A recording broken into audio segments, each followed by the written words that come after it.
movimiento.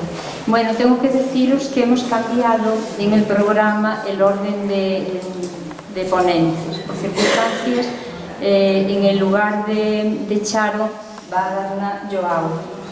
Así que gracias, Charo, por aceptar el cambio. Bueno, pues continuando en este ciclo de conferencias, voy a presentar al siguiente conferenciante, Joao Gonçalves. Viene de Alcobaça, Portugal, oficial paracaidista del ejército portugués en reserva. Es un buen amigo, gran colaborador en todo lo que pueda ofrecer. Lo consideramos un miembro más de la familia. Desde que lo hemos conocido en el Congreso de... Congreso de AIPE, Torrejón de Ardoz, en 2016, no ha fallado ningún año, excepto los de la pandemia, ¿no? Y a partir de ahí le hemos tenido pues, en las jornadas de integración humana aquí en Orense. También estabas en el programa del 2020 que no se ha podido realizar. Ha participado también en el tercer encuentro espírita iberoamericano celebrado a finales de abril en Vigo, en el 2018, siendo en ese evento parte AIPE, ¿no? Parte organizadora. Es un conferenciante espírita que ha participado en varios congresos internacionales y en el 8º Congreso Espírita Mundial en Lisboa, en el 2016. Yo ahí no he estado, donde presentó el... Sí, que le vale mi corazón. Bueno, está bien. Donde presentó el trabajo Pensamiento Sistémico y Espiritismo en la Defensa de la Vida. Es investigador en comunicación instrumental y colabora con varios centros y asociaciones de cultura de Portugal. No los nombro porque son un montón. Realiza conferencias y estudios semanales en directo a través del canal de YouTube Espiritismo JG para la divulgación espírita. Está asociado también a la Federación Espírita Portuguesa Portuguesa y a SEDE, que es la Sociedad Española de Divulgadores Espíritas. Como se puede observar, a pesar de estar jubilado, no estás parado. No para. Es autor del libro Pensamiento Sistémico y Espiritismo. Yo tengo en casa un par de libros, me olvidé de traerlos. Lo que sí estamos esperando es a ver si los puede hacer en español, porque están en portugués. ¿Los dibujos también? Sí, solo los dibujos. Bueno.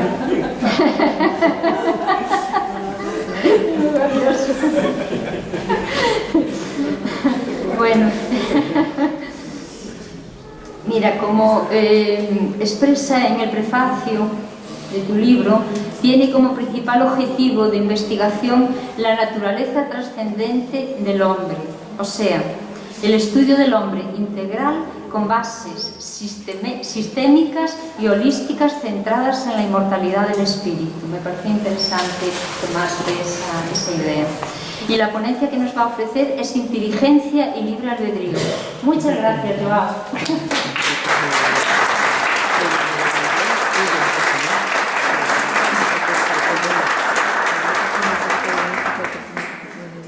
Buenos días, amigos.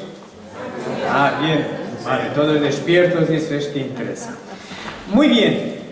He escuchado alguna vez decir que somos lo que hacemos, ¿verdad? Sí, es nuestro ADN, nuestra carne de identidad, son nuestros hechos, nuestras acciones.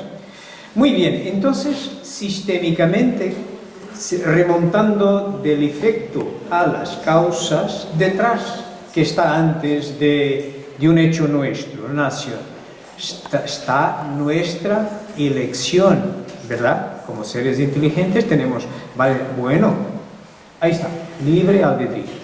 Pero para que lleguemos a varias alternativas, varias posibilidades de actuar detrás de lo que hicimos, lo que Carlos nos ha comentado, hemos reflexionado, ¿verdad? Muy bien, y para reflexionar, ¿qué se hace? Usas este elemento, ¿verdad? Solo los seres inteligentes reflexionan, ¿verdad? Evalúan evalúan, sacan unas conclusiones, pero este elemento que produce soluciones para nuestros problemas, también hace parte de marcos, de puntos de vista que otros ya han desarrollado antes, como nos decía Débora ayer, que buscando una vida más consciente. Claro que nos basamos, por ejemplo, los espíritas, bueno, ya tienen algún trabajo hecho por Kardec, por ejemplo, lo consultan y tal, y cuando consultamos amigos y tal. Bueno, entonces, es decir, que la inteligencia tanto usa unos marcos que ya tenemos, porque no estamos siempre empezando desde el principio, como los evalúa y crea soluciones para que el libre albedrío se pueda desarrollar y al final se produzcan hechos que serán nuestra identidad. Pues entonces mi grano de arena en estas jornadas que están construidas, ya están vistas de una forma muy holística, conocimiento para el desarrollo espiritual, pues es justo hablarnos de esta mecánica, de estas dos cosas. Bueno, y para hablarnos de estas dos cosas, me ocurre que la mejor forma será, vamos primero a localizar dónde viene la inteligencia, ¿vale? Tiene que venir de algún elemento universal, seguramente, no hay milagros, de algún sitio será. Después de localizar ese principio inteligente, es este, vamos a mirarlo, porque tiene estadios, tiene escalafones, tiene modulaciones. A ver, lo que nos toca a nosotros, que estamos aquí, ¿vale?, con la inteligencia. Y llegaremos entonces a la inteligencia, que es tan solo un estadio, una opción de este principio inteligente. Y aquí, en la inteligencia, bueno, ya estamos aquí, ¿verdad? Ahora vamos a mirar la inteligencia y vamos a darnos cuenta un poquito de cómo funciona. Lo que tenemos aquí, cómo funciona, qué naturalezas hay y cómo reacciona una y otra y tal. Y bueno, después vamos a ver del libre albedrío, esta elección, esta capacidad de elección sobre lo que nuestra inteligencia, con sus características, ha podido desarrollar como soluciones para nuestros problemas, para nuestra vivencia más consciente, ¿vale? Y al final vamos a integrar todo esto. Bueno, empecemos por lo que... De este modo habrá dos elementos generales en el universo, la materia y el espíritu. Sí. Y por encima de todo, Dios el Creador, el Padre de todas las cosas, y estas tres son el principio de todo lo que existe, la Trinidad universal. Pero al elemento material ha de añadirse el fluido universal, que hace las veces de intermediario entre el espíritu y la materia propiamente dicha, que es demasiado grosera para que el espíritu pueda tener acción sobre ella. Está colocado entre la materia y el espíritu.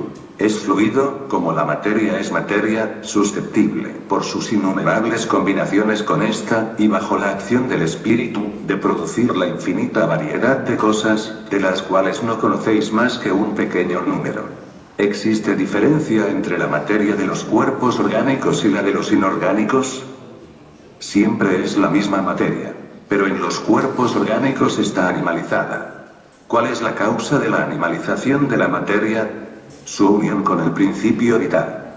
La inteligencia es una facultad especial propia de ciertas clases de seres orgánicos que les da, juntamente con el pensamiento, la voluntad de obrar, la conciencia de la existencia y de la individualidad, así como también los medios de establecer relaciones con el mundo exterior y de atender a sus necesidades. Pueden, pues, distinguirse él a los seres inanimados formados únicamente de materia, sin vitalidad ni inteligencia, tales son los cuerpos brutos. Segundo, los seres animados que no piensan, formados de materia y dotados de vitalidad, pero faltos de inteligencia, y tercero, los seres animados que piensan, formados de materia, dotados de vitalidad y que tienen además un principio inteligente que les da la facultad de pensar. ¿Dónde están los hombres? Aquí. Pero seguramente, como venimos de un principio inteligente y también hay un principio, todo se va desarrollando. Entonces, es decir, que este principio inteligente hemos visto que aquí en los orgánicos, vale, los animalitos y tal, tienen el instinto, ¿verdad? Nosotros tenemos también algunas reacciones distintivas aún, ¿vale? Es decir, hemos seguramente pasado por algunos cuerpos más orgánicos solo con instinto. Es posible, es la ley de progresión. Y claro que aquí tenemos los que están formados mucho más solo por el principio material. Muy bien, hemos visto dónde nos localizamos. Entonces, vamos al principio inteligente. El principio inteligente se conoce, por lo menos hoy por hoy, el instinto en el escalafón más bajo, en el estadio más bajo, y la inteligencia, ¿vale? Es esta que opera en nosotros, seres inteligentes, que distingue una de la otra. Vamos a ver, por ejemplo, el salmón. El salmón es un peje que nace en el río, baja del río al mar, está toda la vida suya ahí, y cuando llega al momento de procrear, ¿vale? Viene con sus huevos, sube el río, va saltando, se ve a veces fotos del saltando el río, hasta el punto donde nació. Justo al punto donde, parece que tienen un GPS infalible, todos van ahí. Y solo ahí va a sacar los huevos y nacen otros salmones que se van a la vida. Todos hacen igual. Han hecho ya experimentos, cuando van a subir, el salmón va a subir el río principal, lo han sacado, han puesto en un afluente, ¿vale? Lo que ocurrió es que sostenió los huevos, bajó ese río que es afluente, subió el río principal hasta donde nació. Los que no han logrado llegar en tiempo ahí han muerto por el camino y ya está, no han expelido los huevos, han muerto con los huevos de ahí. Los que han todavía llegado, óptimo. Entonces, es decir, todos hacen igual. Todos, cuando decimos he reaccionado de una forma instintiva, es sin pensar, es sin reflexionar, es todos. Es un poco como en una escala musical, todos tocan la misma nota. Los salmones, la primera, el do, el otro, todos la misma nota. ¿Cuál es la diferencia para la inteligencia? Es esto, es que todos podemos hacer diferentes. ¿Y por qué? Con el ejemplo del salmón. Imaginemos que tenemos un programa de tener nuestro hijo aquí en un hospital, en una maternidad en Orense. Y supongamos que con tema de pandemia o otro, bueno, no hay disponibilidad de médico e enfermero para asistir aquí, temporalmente. ¿Qué hicimos? Pues nos vamos a Vigo o a Portugal o lo que sea. Es decir, perante un mismo problema, nosotros tenemos la capacidad de buscar alternativas. Es como, con la misma metáfora,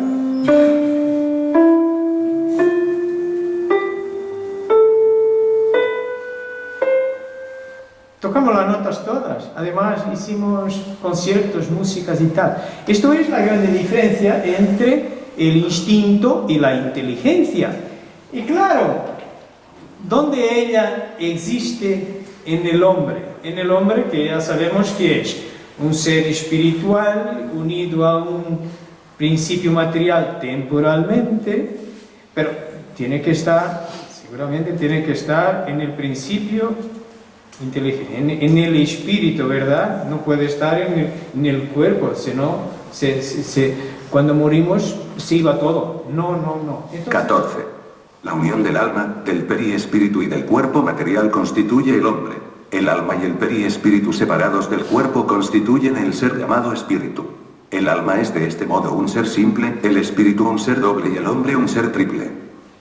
Muy bien, esto es lo que nos dice la codificación fundamental. Os recuerdo que la codificación fundamental consiste en 11 títulos, 11 libros, siendo que la revista espírita, que es la más grande, se puede encontrar en 12 libros, pero solo por una cuestión logística. Eran periódicos mensuales y al final de cada año, Kardec escribió 136, al final de cada año le he puesto una portadita y tal, el año 58, 59 y tal. Vale, y hay ahí unas obras ahí, que son las de iniciación, que son el resumen de la ley de los fenómenos espíritas, hay el espiritismo en su más simple expresión, y hay que es el espiritismo, está aquí, que es la que hemos escuchado, el ítem 14, en el capítulo 2, que nos explica muy bien, al final, qué es el hombre, ¿vale? ¿Y qué es el hombre al final? Hemos escuchado que el hombre tiene 3 elementos, tiene una alma, un pie y espíritu y un cuerpo, ¿verdad? Y de esta asociación de los 3 suele ser un ser simple, un ser cuando solo es alma, imaginemos. ¿Para qué necesitamos el pie y espíritu? Que en verdad sería mejor dicho perialma. Solo porque es una interfaz, es del fluido universal, constituido desde el fluido universal. Es una interfaz entre el principio inteligente y el cuerpo. Es necesario un periespíritu, porque no se puede unir directamente. Pero cambia, es como un poco esta camiseta. Bueno, ahora un poco de invierno todavía la uso, pero de verano no la uso, ¿vale? Y si este es el cuerpo, cuando me voy a dormir saco el cuerpo. Puedo quedarme para dormir con esto, pero está muy calor, saco los dos. Lo que yo no saco es yo, el yo soy yo, ¿vale? Alma. Meto un pie de espíritu, estoy listo para una encarnación. Pero se concreta la encarnación ¿cuándo? Cuando uno, el tercer elemento, el 3. Por eso es que el hombre es un ser triple. ¿Por qué? Porque 1, 2, 3. El espíritu es un ser doble. ¿Por qué? 1, 2. El alma es un ser simple. ¿Por qué? 1. Ya. Tardaremos mucho a ser simple, ¿vale? Cuando ya no necesitemos de encarnar y tal. Pero, ¿dónde estará al final nuestra inteligencia? Es que sin inteligencia no hay identidad personal, no hay capacidad de reflexionar. Amigos, creo que está ahí, ¿no? Tiene que ser aquí, ¿verdad? Es lo que está siempre con nosotros, porque nosotros puede salir esta pequeña t-shirt, la camisa, pero esto no sale, entonces tiene que estar ahí. Y bueno, si miramos al espíritu de acuerdo con la codificación fundamental, pues entonces es como si tenemos una manzana, la partimos al medio, la parte exterior, la piel, esa parte blanca que comemos normalmente es el cuerpo, ¿vale? Los nervios y tal, y después hay unas semillas, ¿no? Va, a la semilla, si partís la semilla, de nuevo os va a ocurrir esto, hay un episperma por fuera, ¿qué es esto? Es el pie y espíritu, y dentro, esta parte blanquita con más el embrión, es el alma. Pero tiene dos, ¿no? ¿Verdad? Tiene. La parte blanquita que es, son nuestras memorias. La consciente, que tenemos ahora, de vigilia, pero tenemos un montón de memorias de otras vidas y tal, que está un poco inconsciente, ¿vale? Muy bien. ¿Y quién la procesa? ¿Quién procesa esas memorias? Es el embrión, que es justo la inteligencia. Es un poco como este ordenador. Este ordenador ahora está consciente, una memoria consciente que es esta conferencia. Pero tiene aquí un montón de ellas, ¿verdad? No han desaparecido, están inconscientes, olvidadas, como muchas de nuestras recordaciones de otras vidas, ¿vale? ¿Y quién la procesa esta presentación? Es el procesador del ordenador. ¿Qué es el procesador nuestro? Es la inteligencia, ¿vale? Muy bien. Es decir que aquí tenemos la memoria, que tiene una parte inconsciente y una consciente muy pequeñita, Y claro, tenemos la inteligencia, que hoy por hoy, por lo menos, hay varios análisis, pero una común es considerar que hay una característica intelectual o racional de la inteligencia, fue la primera que se ha descubierto.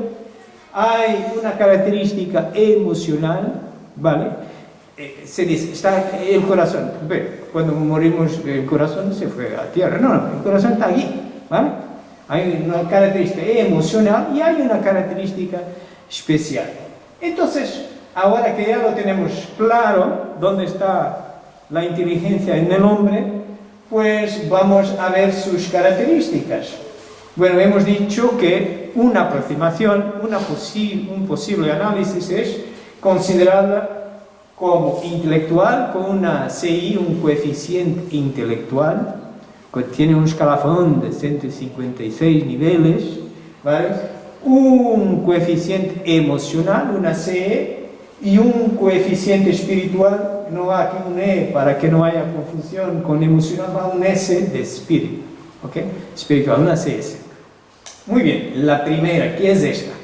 Bueno, estos señores que aquí están, Alfred Binet y Theodore Simon, entre el final del siglo XIX y del XX se han dado cuenta que cuando ponían problemas de orden lógica a las personas, había unos que lo resolvían muy rápido, otros tardaban más tiempo. Uy, ¿qué pasa aquí? ¿Qué pasa aquí? Y bueno, han comprobado de tantas formas que han descubierto que al final se podría arreglar un escalafón, como si fuese una medida de esas capacidades respecto al tiempo que se lleva a solucionar problemas lógicos, ¿vale? Y basado en esto, han creado el famoso CI, la CI, el coeficiente intelectual, que se usa muchas veces en exámenes de papel y lápiz, ¿no? Psicotécnicos y tal, todavía se usa. Y bueno, esta característica intelectual o racional es muy apropiada para producir ciencia, elaboración de conceptos. Es con esta, por ejemplo, que se resuelve este problema. Vamos a imaginar que tenemos un lago ahí en nuestro jardín, en nuestra casa, y tenemos un nenúfar que sabemos que crece 2 veces, dobla. En cada 24 horas dobla su superficie, que se quede ahí encima del agua. Y sabemos que al día 10, él cubre mitad. ¿En qué día llegará a esta posición, la totalidad? ¿Alguien se atreve, no? Bueno, es al 11, pero a veces mucha gente dice que es al 20, ¿eh? No, es al 11, es por la inteligencia, con la característica intelectual o racional que logramos dar estas respuestas. Por ejemplo, la gente que pensaría en la 20 tiene una justificación, que es la característica emocional de la inteligencia. Ya veremos por qué, ¿vale? Entonces, el tiempo fue andando, y este señor, que es portugués y fue un premio Nobel de la medicina, Egas Muniz, era un neurocientífico portugués y que ganó el premio, este premio por una operación que se llama lobotomía o leucotomía prefrontal. Él trataba gente que tenía problemas mentales, esquizofrenia violenta, y entonces fue probando y tal, y como era cirujano también, él descubrió que se seccionara a la base del cerebro, seccionara los lobos frontales, sí que resolvía el problema de la violencia en los esquizofrénicos. El problema es que, está bien, los pone dormiditos y su vida se queda un poco más vegetal. Pero la ciencia funciona así. Normalmente empieza, descubre algo y más tarde va reflexionando con la inteligencia, tornando una vida más consciente, como decía Évora, y va descubriendo que, bueno, tenemos que descubrir otra utilización para eso. Pero este señor sí se ha dado cuenta que al final las emociones, lo que tornaban los que tenían esquizofrenia, lo que tornaba violento, las emociones al final no estaban en el corazón, estaban en la base del cerebro. Y hay un señor, Michael Persinger, un profesor canadiense, ha muerto en, creo que 2018, ahí por década de 70, cuando ya había las tomografías axiales computarizadas, las emisiones por positrones, esas maquinitas donde uno va al tubo de vez en cuando para hacer un examen y tal. Y bueno, y intentó hacer un experimento muy interesante. Creó incluso un casco con unos electrodos y a sus voluntarios le pidió que se metieran en el tubo del ataque y experimentasen diferentes sensaciones, como de alegría, de tristeza y tal. Y bueno, ha obtenido algunas cosas interesantes, que era por dónde iban los fluidos, la sangre, por dónde iba a medida que mientras que la gente estaba alegre o triste o pensaba o hablaba, bueno. Y ha descubierto que al final hay unas áreas en el cerebro que parece que están más relacionadas con unas cosas y otras y con las emociones también. Y bueno, hay un poco más adelante, hay esta revista que todavía se hace, Forbes, se produce todavía, que muchas veces hace escalafones de los más inteligentes, de los más ricos, de los más famosos y tal. Y ahí por la década de 90 hay un artículo que sale y que compara los que tienen más suceso en la vida social, las personas famosas y tal, con su CI, la coeficiente intelectual, la que mide la inteligencia intelectual o racional, esa de conceptos lógicos, de producir ciencia y tal, ¿vale?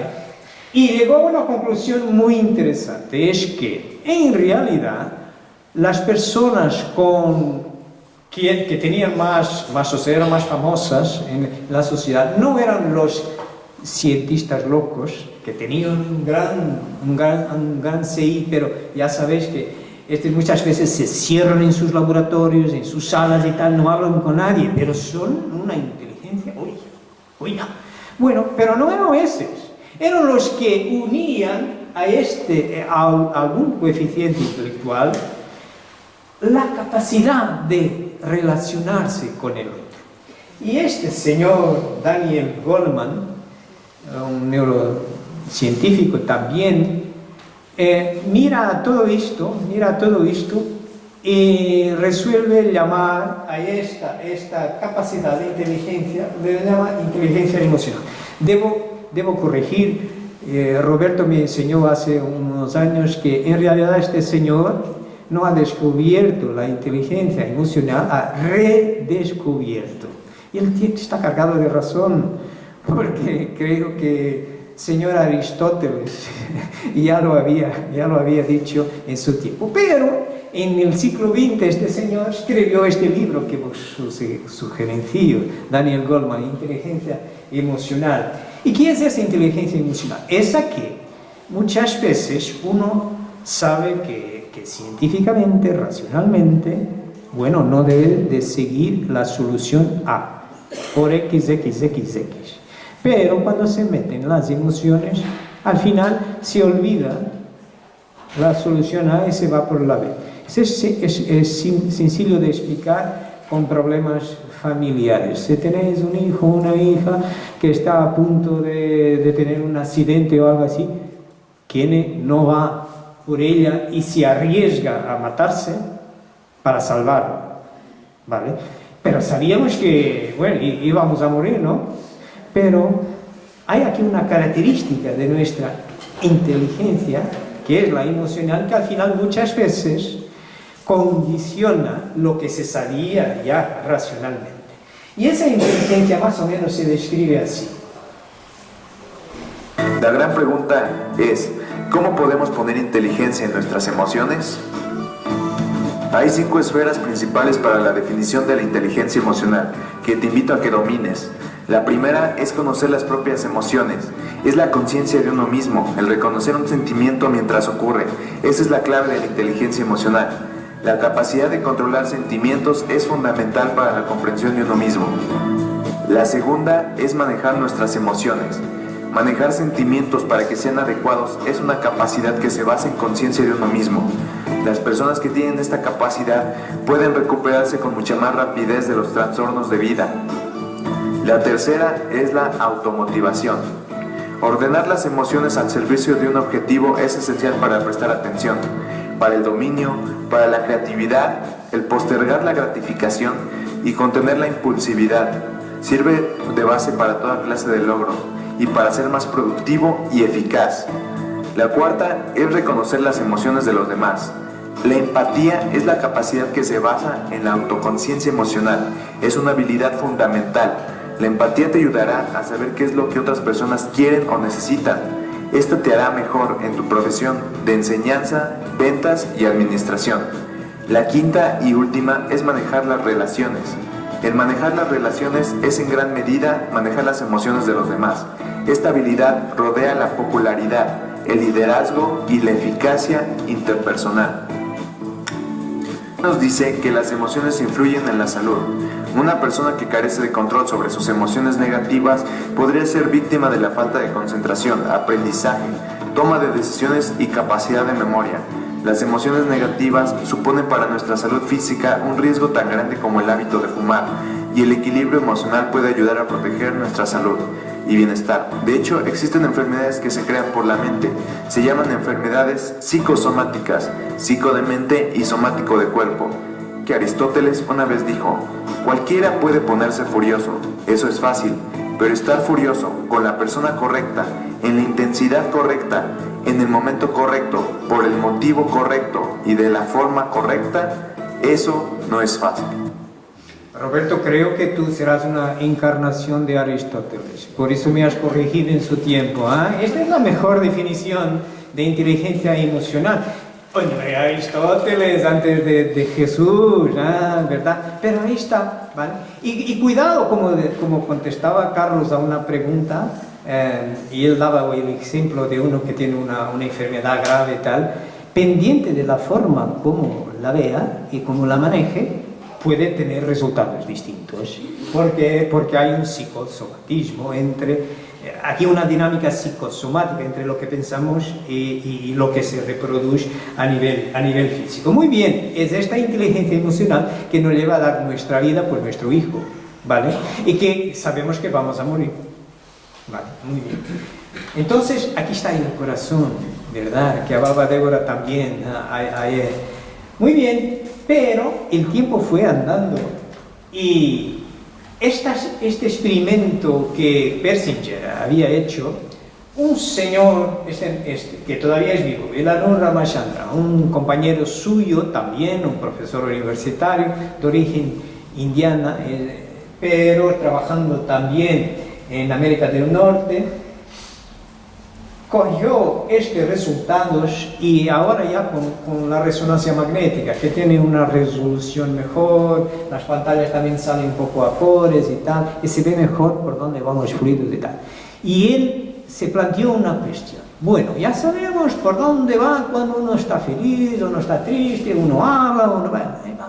Pero es que el hombre, la inteligencia del hombre, tiene una capacidad que es mirar al todo, integrar. Cuando tenemos un problema, vemos, bueno, tengo dinero para esto, me conviene más esta capacidad técnica o tal, ¿vale? Y al final, el resultado va a manejar no solo la cuestión del dinero, o solo la cuestión técnica, pero será un análisis sistémico, integratorio de los dos. Y él, entonces, decidió repetir esta experiencia y pidió a sus voluntarios que se metieran ahí en el cañón de la resonancia magnética. Ahora les pidió que cuando estuviesen ahí, pensasen en el todo, si tuvieran dificultad, pensasen en el universo, el todo, o aquellos que creían en Dios, pensasen en Dios, que es la integración de todo. Y se han dado cuenta de una cosa muy interesante, que había un alumbramiento allí en las pantallitas, había un alumbramiento notable de 40 hercios. Se nota por contraste, se nota aquí, justo aquí en este punto, donde anatómicamente se sabe hoy que está la glándula pineal o epífisis. Y él ha tenido el coraje de llamarlo esto de punto de Dios, que también se encuentra, no solo en el libro de los medios se habla un poco de esto, pero con más detalle hay aquí unas obras de la serie André Luis que habla un poco más de esto, dominios de la mediunidad, mensajeros de la luz, y él tiene un coraje grande para un científico. Ha transpuesto este experimento para varias conferencias y en particular este libro suyo, Phantoms in the Brain, los fantasmas en el cerebro, ¿vale? Su libro, podréis leerlo, descargarlo. Y claro, esto es, hombre, para un científico poderlo visto, bueno, coraje. Hay una señora, Dana Zohar, una física cuántica, que ni siquiera en esos tiempos se consideraría espiritualista, pero que mira a esta cuestión y sistémicamente tenta buscar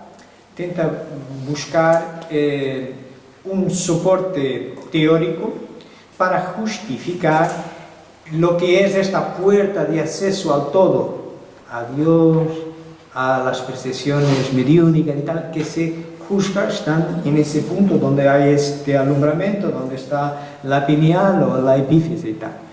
Y ¿dónde ella fue coger este soporte teórico? Sabes que la física cuántica estudia la física abajo del átomo, ¿vale? Yo cuando me fui al cole hace muchos años, ya no me acuerdo cuándo, pero me decían, el átomo es la más pequeña parte de la materia, es indivisible y tal, y tenía un núcleo que tenía protones, neutrones y unos electrones alrededor. Bueno, eso fue hace 50 años. Hoy se ha descubierto ya que hay 18 partículas. Ahí los neutrones y los protones tienen unos quarks, y los quarks están unidos con una partícula de fuerza que son los gluones y tal. Y todas estas 18 partículas tienen una característica interesante demostrable, por el experimento de la doble rendija y tal, que son a la vez partícula y onda, ¿vale? Y claro que si se intenta saber dónde está la partícula, el electrón y el fotón, colapsa el movimiento y la energía, la función de onda. Si se deja de mirar, detectar, vuelve a ocupar todas las posiciones posibles, como el principio de la superimposición de Heisenberg. Podremos después hablar de eso un poco más. Pero es para decirnos que, bueno, nosotros tenemos también esas partículas de nuestros cuerpos, somos hechos de materia. Entonces, es decir, que somos partícula, yo os miro, sois partícula y yo soy partícula. Alguien nos ha observado y detectado, bueno, vas a estar ahí en la Tierra, encarnado y tal. Pero, ¿dónde están las otras posibilidades? Es que cuando el observador termina de detectar estas partículas, ellas recuperan sus otras vidas, sus otras posiciones de acuerdo con una función de onda. Entonces los científicos llegan a la conclusión que una de dos, o la función de onda es un sencillo mérito de nuestro ejercicio teórico del conocimiento, pero no es, porque si no esta conferencia no se haría, es ondas electromagnéticas, ¿no? ¿Vale? El teléfono sin ondas electromagnéticas, ¿qué? No marchaba. O, si no es entonces significa, para justificar para dónde van las otras posibilidades, que somos también nosotros, la otra parte que está colapsada temporalmente, tiene que haber más dimensiones y universos paralelos. Y se ha descubierto, ya se comprueba matemáticamente que en nuestro mundo material, donde conocemos largo, ancho, alto y tiempo con señor Einstein, 4 en el mundo macro, pero cuando vamos al átomo, ahí ya están más 7 dimensiones, rincones donde puede estar alguna cosa, ¿vale? 11. Y hay universos paralelos, ¿vale? Y que también se piensa que universos paralelos son como unas membranas que están paralelas una al otro, puede estar aquí una al otro, y que la conexión entre ellas es con una de estas 18 partículas, el gravitón, que es responsable también por la gravedad, que se está estudiando mejor cómo se produce. Bueno, lo que quiero decir es que esta señora, Dana Zohar, con estos conceptos teóricos, dice, bueno, entonces es decir, nosotros estamos en varias dimensiones o universos paralelos al mismo tiempo. Consideramos es que estamos vivos aquí, porque nos miramos a nosotros, y estamos muertos allá. Eso es verdad, ¿no? Vamos al cementerio y los que han partido no están muertos aquí, pero llegan a una reunión mediúnica, no están vivos allá. Y nosotros estamos muertos allá y vivos acá. Me parece que tiene su lógica. Me parece, ¿eh? Me parece. Muy bien. Y basado en esto, la señora logró definir, bueno, en este punto de Dios estará el punto de la integración, del acceso a las otras dimensiones, a los otros universos, a la mediunidad y tal y cual. Y muy bien, escribió este libro muy interesante, El Yo Cuántico, y llamó a esta capacidad integratoria de resolver los problemas de forma sistémica la naturaleza espiritual de la inteligencia, y con un coeficiente espiritual. ¿Qué es esto? Vamos a ver aquí. Inteligência espiritual é, primeiro, ter consciência de que a vida é uma grande pergunta em busca de uma grande resposta. Segundo, procurar o sentido para a vida e a razão para a vivência. Quinto, ter consciência da temporalidade da existência. Sexto, descobrir esperança na desolação, conforto na tribulação, coragem nas perdas, sabedoria no caos. A espiritualidade regada com a serenidade traz a paz social, estimula o amor, enriquece o prazer, mas controlada pelo radicalismo e o autoritarismo, produz a discórdia, promove o ódio, gera angústia. A vida humana é uma história em que não se aceita um ponto final, apenas o uso da vírgula. O eu não aceita o fim da existência, o caos último, o nada em si, o seu próprio extermínio. Ele só se consola se acreditar na continuidade da vida. O fenômeno do fim da existência e as indagações do espírito humano por desvendar essa origem reforçam a tese de que procurar Deus não é sinal de fraqueza humana, mas da grandeza da sua inteligência. Entonces, nuestra inteligencia tiene por lo menos estas 3 características. Una que analiza mucho las partes del problema, la racional o la intelectual. Otra que hace hechos heroicos, tanto de respecto a lo que lógicamente era, porque se sobrepone con las emociones y puede hacer hechos heroicos o meterse, por ejemplo, en una adicción o algo así, ¿vale? Y finalmente tenemos la capacidad integradora, que es que nos hace salir por delante con las mejores opciones. Entonces, hemos visto las características de este motor que nos mueve todos los días. Entonces, ¿y qué es esto del libre albedrío? Bueno, aquí en este librito también lo he explicado. Tiene una explicación muy interesante ahí en la parte tercera, en la ley de la moral de la libertad. Os explica muy bien. Voy a sacar 2 cositas que nos interesan. ¿Tiene el hombre libre albedrío de sus actos? Puesto que tiene libertad de pensar, tiene la de obrar. Sin libre albedrío, el hombre sería una máquina. Pues que tiene la libertad de pensar. Para pensar, solo los seres inteligentes piensan, tiene que tener inteligencia.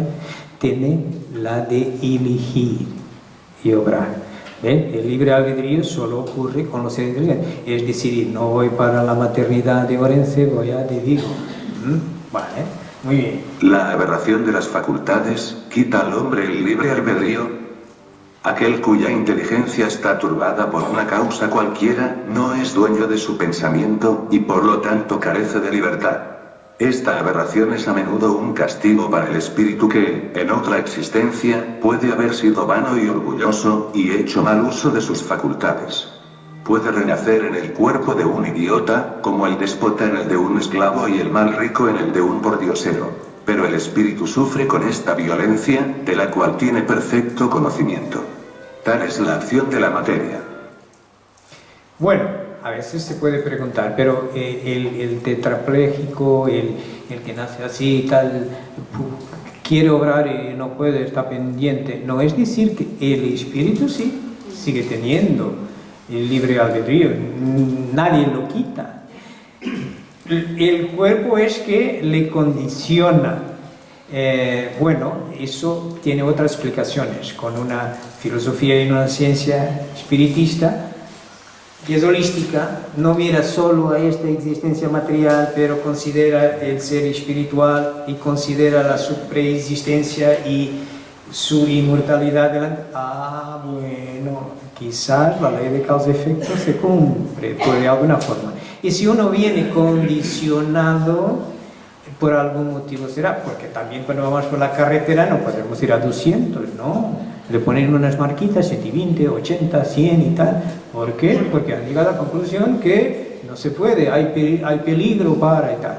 Entonces, pues nuestro coche puede dar 300.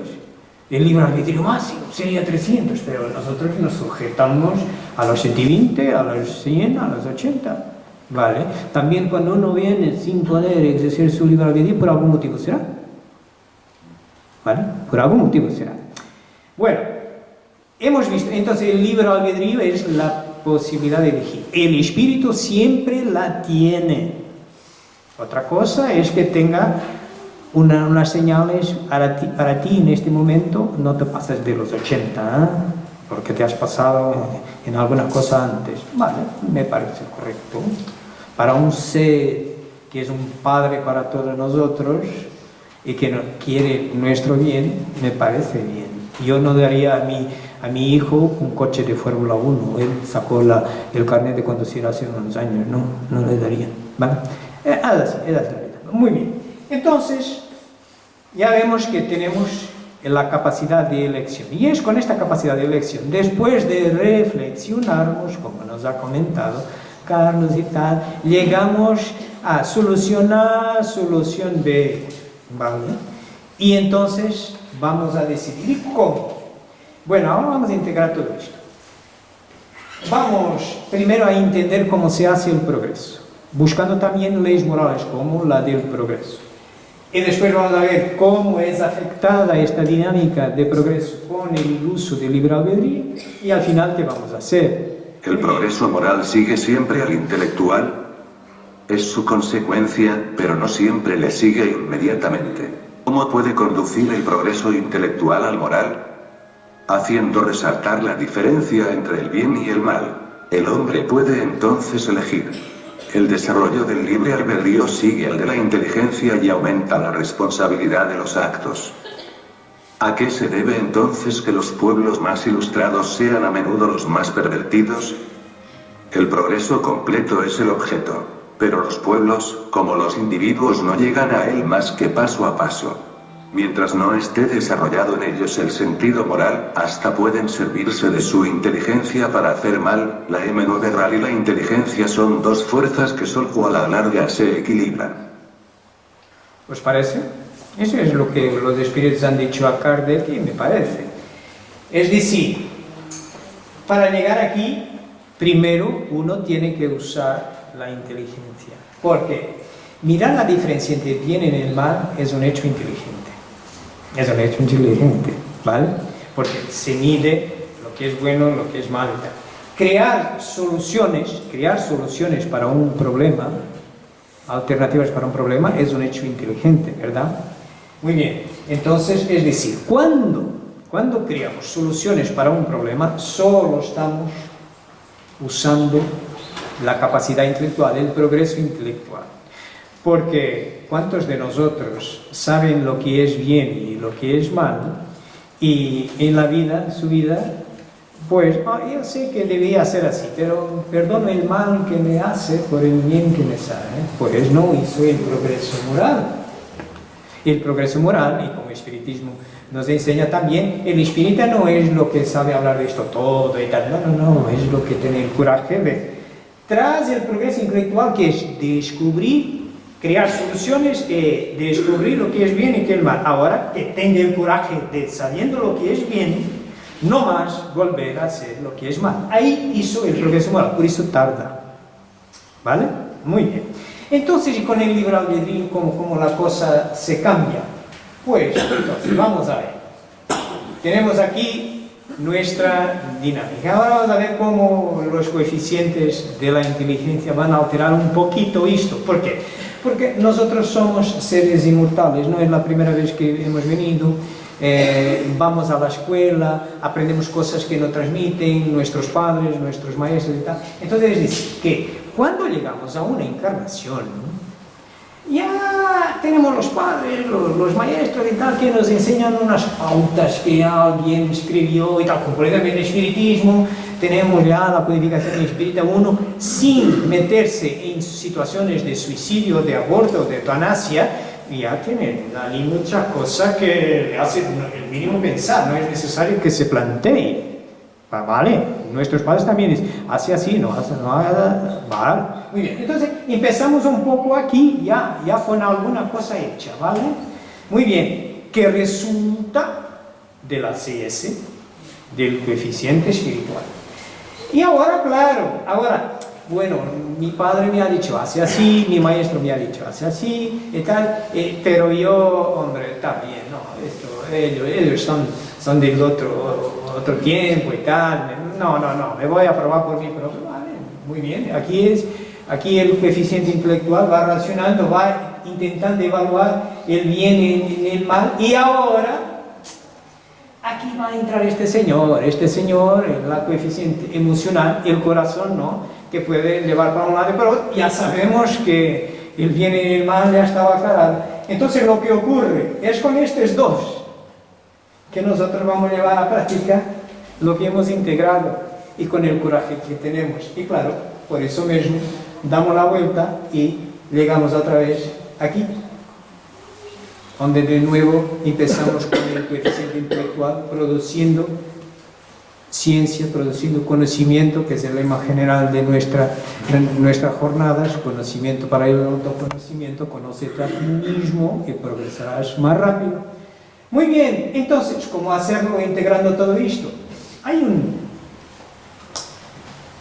En este libro se encuentra mucha de los postulados filosóficos éticos, que es filosofía moral, del espiritismo, como por ejemplo, es normativa, es una ética normativa, se van a la tercera parte, las leyes morales que hemos estado hablando, tiene ahí mucho de normativas, es proceder bien, es así, es y tal.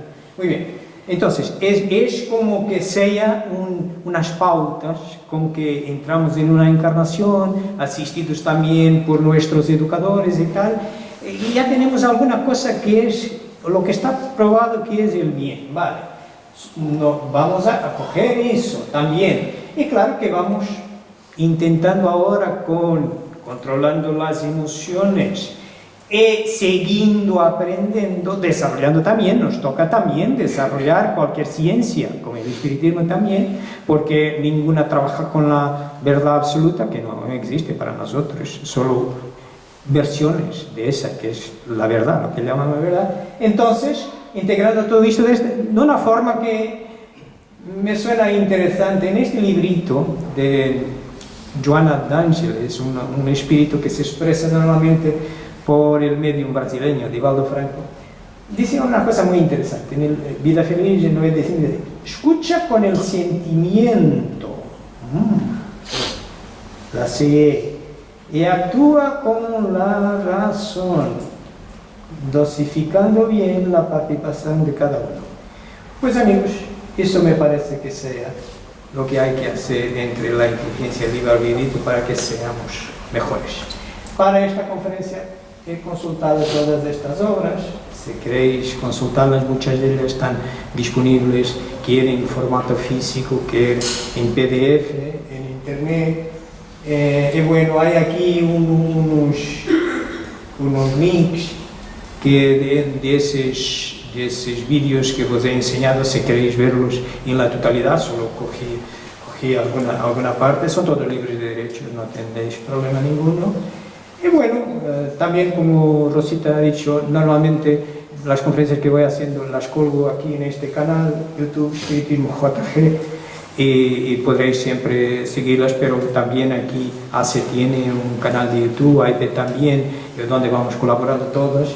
Bueno, también tenemos una página de Facebook donde también ponemos de conferencias y claro, estoy disponible para alguna pregunta, y si alguien no se siente con el coeficiente emocional y no quiero decir que me van a comer, que tal irá, me puede escribir, en el silencio, aquí a espiritismo.jg@gmail.com, y yo trataré de contestar, sea ahora, sea más luego o cuando quieran. Muchísimas gracias.